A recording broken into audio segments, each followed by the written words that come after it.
السلام علیکم ورحمۃ اللہ وبرکاتہ۔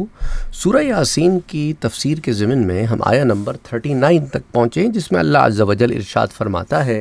وَالْقَمَرَ قَدَّرْنَاهُ مَنَازِلَ حَتَّى عَادَ كَالْعُرْجُونِ الْقَدِيمِ، اور ہم نے چاند کی منزلیں مقرر کی ہیں حتیٰ کہ وہ لوٹ کر پرانی ٹہنی کی طرح ہو جاتا ہے۔ کالعرجون القدیم، قدیم پرانی ہو گیا اور عرجون ٹہنی ہو گیا۔ اچھا، اب چاند کی جو 28 منزلیں ہیں، 28 منزلیں ہیں، یہ روزانہ ایک منزل طے کرتا ہے، پھر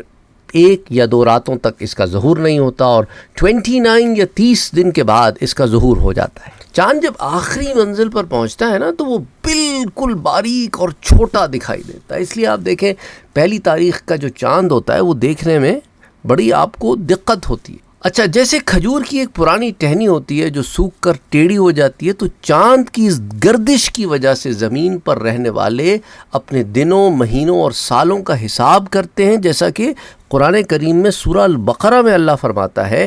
یسألونک عن الأہلہ، یہ لوگ آپ سے چاند کے گھٹنے بڑھنے کے متعلق سوال کرتے ہیں۔ تو دیکھیں چاند کی جو منزلیں ہوتی ہیں نا، وہ ساری کی ساری ایک مقام پہ وہ طے نہیں کرتا۔ تو کالعرجون القدیم کا بیان کرنے کا ایک اور مقصد بھی ہے کہ آپ نے کبھی کھجور کی ٹہنی دیکھی ہو تو وہ ایک ویو لینتھ کی فارم میں ہوتی، تو وہ ایک ویو لینتھ کی فارم میں چاند کی 28 منزلیں ہوتی ہیں، پھر 2 دن کے بعد یا 1 دن کے بعد پھر وہ اپنی پہلی منزل پہ ظاہر ہوتا۔ تو چاند کی اس گردش کی وجہ سے زمین پہ رہنے والے اس سے اپنے دنوں، اپنے مہینوں، اپنے سالوں کا حساب کرتے ہیں اور اپنی مخصوص عبادات کا تعین کرتے ہیں۔ اور آپ دیکھیں گے کہ چاند کی موومنٹ پر بہت سارے مذاہب جو ہے وہ اپنے ریلیجس کیلنڈرز رکھتے ہیں۔ اس لیے یہاں پر قرآن نے سورہ البقرہ میں بھی یہ کہا کہ قل، آپ فرما دیجئے میرے پیارے نبی صلی اللہ علیہ وآلہ وسلم، آپ کہہ دیجئے اسے لوگوں کی عبادات کے اوقات اور حج کے تعین کے لیے یہ معاملہ کیا گیا ہے،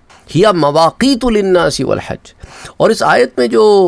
العرجون کا لفظ ہے نا، عرجون عربی زبان میں کھجور کی اس ٹہنی کو کہتے ہیں جس میں خوشے لگتے ہیں، یعنی خوشہ یعنی گچھے جو ہوتے ہیں نا، بنچ،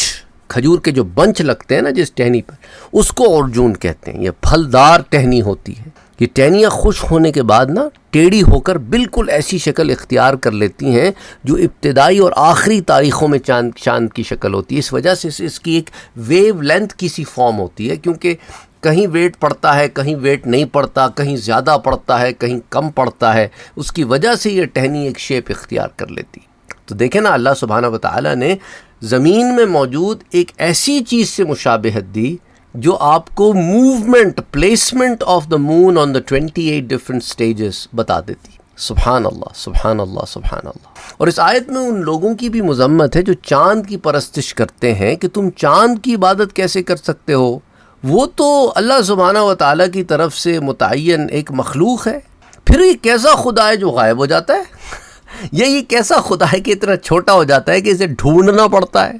اور جب چھوٹا ہو جاتا ہے تو پھر ایک مخصوص ٹائم کے لیے آتا ہے اور پھر غائب ہو جاتا ہے۔ اب تمہیں اگر چاند دن میں چاہیے یا غائب ہونے کے بعد چاہیے تو پھر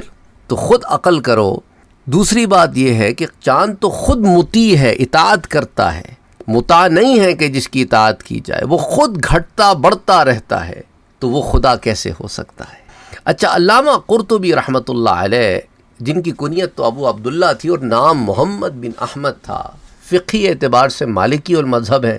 اور اسی طرح علامہ آلوسی رحمۃ اللہ علیہ، علامہ قرطبی متوفی 668 ہجری کے اور علامہ آلوسی متوفی ہیں 1270 ہجری کے۔ تو آپ دونوں حضرات اس ضمن میں اس آیت میں منازل کا جو لفظ ہے یہ منزل کی جمع ہے، اور منزل کا معنی کیا ہے؟ نزول کی جگہ، وہ جگہ جہاں پہ چیز ظاہر ہو۔ اور اللہ سبحانہ وتعالی نے سورج اور چاند دونوں کی رفتار کی خاص حدود مقرر فرمائی ہیں۔ تو ایک سال میں جو منازل پہ گزرتی ہیں چیزیں وہ اس کی منزلیں ہوتی ہیں۔ تو بہرحال اب مثال کے طور پہ چاند جو ہے وہ ہر ماہ میں 1 یا 2 دن نظر نہیں آتا، اس لیے چاند کی 28 منزلیں کی جاتی ہیں۔ تو زمانہ جاہلیت میں عربوں نے ستاروں کے نام پر 28 منزلوں کے نام رکھ دیے تھے، اور ان کے 12 برج تھے۔ یہ تو آپ میرے خیال سے جو لوگ ایسٹرالوجی وغیرہ کے گناہوں میں پڑے ہوئے ہیں وہ ان برجوں کی ضرور بات کرتے ہیں، اور وہ لوگ جو ہر صبح اٹھ کے اپنے برج دیکھتے پھرتے ہیں، اللہ معاف کرے، اللہ معاف کرے، اللہ ہدایت دے، تو یہ لوگوں کی بنائی ہوئی چیزیں ہیں، اللہ سبحانہ و تعالیٰ نے یہ چیزیں نہیں اتاری ہیں۔ بہرحال علم کے لیے کہہ رہا ہوں کہ چاند کی 28 منزلوں کے عربوں نے 28 نام رکھے ہوئے تھے، وہ میں آج آپ سے ذکر کرتا چلتا ہوں، اور ان ناموں کو میں نے آپ سے جیسے بتایا، آپ کو بتایا کہ علامہ قرطبی نے بھی اسے الجامع الاحکام القرآن، جو آپ کی تفسیر کی کتاب ہے، اس کے جز نمبر 15 صفحہ نمبر 29 پر بیان کیا ہے، اور علامہ آلوسی کی جو تفسیر کی کتاب ہے روح المعانی، اس کی جلد نمبر یا جز نمبر 23 اور صفحہ نمبر 23 اور 24 کے اوپر یہ پوری لسٹ آتی ہے۔ میں آپ کو بتا دیتا ہوں، سرطان، اسی طرح بطین، یہ برجوں کے نام بتا رہا ہوں میں، سرطان ایک برج ہے، بطین ایک برج ہے، اسی طرح ثریا ایک برج ہے، دبران ایک برج ہے، حقع ایک برج ہے، حنع ایک برج ہے، اسی طرح ذراع ایک برج ہے، نثرہ ایک برج ہے، اسی طرح طرف ایک برج ہے، اسی طرح جبہہ ایک برج ہے، پھر خراتان ہے، صرفہ ہے، عوا ہے، سماک ہے، غفر ہے، اسی طرح زبنیان ہے، اسی طرح اکلیل ہے، اور اسی طرح قلب ہے، پھر شعلہ ہے، نعائم ہے، بلدہ ہے، سعد الذابح، پھر سعد البلع، سعد السعود، اسی طرح سعود الخبیہ، تو اسی طرح الفرغ المقدم، اور اسی طرح الفرغ المؤخر، اور جو 28واں ہے وہ اس کو کہتے ہیں بطن الحوت۔ تو یہ چاند کی 28 جو راتیں ہیں، اس کے اندر جو 28 منزلیں آتی ہیں، اس پر عربوں نے 28 منزلوں کے نام رکھے۔ تو بہرحال آپ کے علم کے لیے بتا رہا ہوں، یہ 28 منزلیں جو ہیں نا، یہ 12 برجوں پر انہوں نے تقسیم کر دی تھیں، اور ہر برج کے لیے انہوں نے 2 اور 1/3 منزل رکھی تھی، یعنی 2 کمپلیٹ منازل اور 1 1/3 منزل۔ مثلا ایک برج ہے جس کا نام میں نے آپ کو